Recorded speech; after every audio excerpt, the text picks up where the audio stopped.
The French New Wave was a shocking new approach to cinema and helped shape a new form of storytelling. After World War II ended in 1945, filmmaking was struggling in France.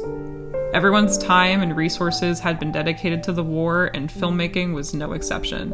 The Nazis used to control French cinema, leaving directors with no room for creativity or freedom.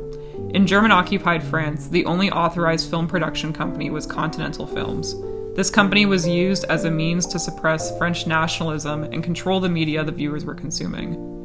At the end of World War II, there was a baby boom, bringing in a new progressive generation with fresh ideas.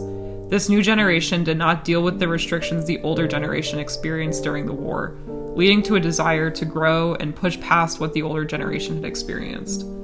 The low-budget approach to filmmaking in this era also brought in these young and bold directors, which led us to the French New Wave movement, which came to life in the early 1960s.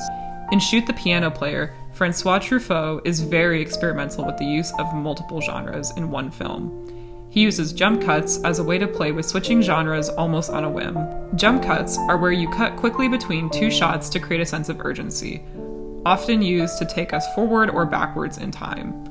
Truffaut was bouncing between action, comedy, and war using jump cut editing. Initially, the film was not received well in France due to its unserious nature, especially being such a bold departure from what film had been in previous years. This was not surprising since the film came out in 1960, so it was the beginning of this bold new movement. Shoot the Piano Player is considered by many a quintessential example of the French New Wave. Another notable example is Cleo from 5 to 7, directed by Agnès Varda and released in 1962. In peak French New Wave fashion, this film is notable for jump cuts and use of the handheld camera. The story itself was also very experimental, focusing on a female lens and her exploration of the possibility of death as she awaits biopsy results. A female-driven story was not as common in the 1960s, especially one that is not centered around a romantic interest. This helped pave the way for showing a woman's perspective on the world in cinema. A female director was also still uncommon at this time. Varda being the one to tell this story added a sense of depth to this character and her outlook on the world.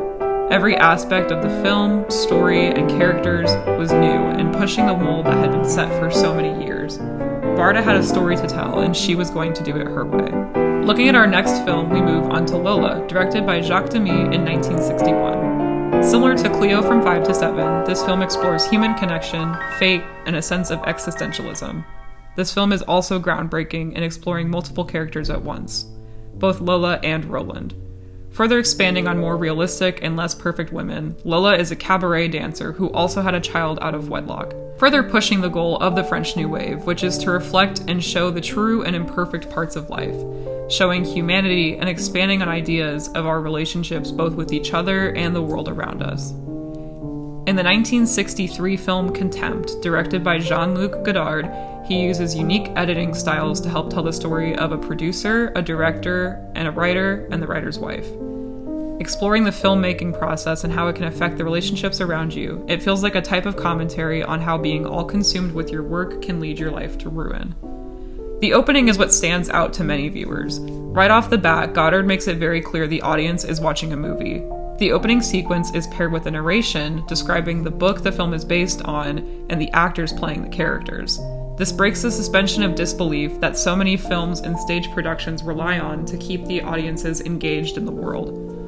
The suspension of disbelief is originally a theater term, but describes the fact that when audiences go to enjoy a play or movie, they are willing to accept a reality that is not ours in order to fully enjoy the story that's being told. When watching a movie, we are willing to accept that world's truth as real, and Godard almost fights this by making a point that we are just watching a movie. This is Godard taking a gamble and trusting his audience that knowing the actors and the book will help them appreciate the film further. The French New Wave is all about being experimental and expressing freedom. After being suppressed narratively and stylistically for so long, directors were clearly itching to break from the mold. Initially met with pushback and skepticism, eventually the French New Wave became one of the most important film movements in history, encouraging people to grow and push this art form. French New Wave also helped get rid of the stigma that you need big stars and a major budget to create film. French New Wave inspired indie filmmaking as we know it. showing that the medium is accessible to all and anyone can tell a story through film. Proving that you don't need a large production company backing you inspired many young filmmakers.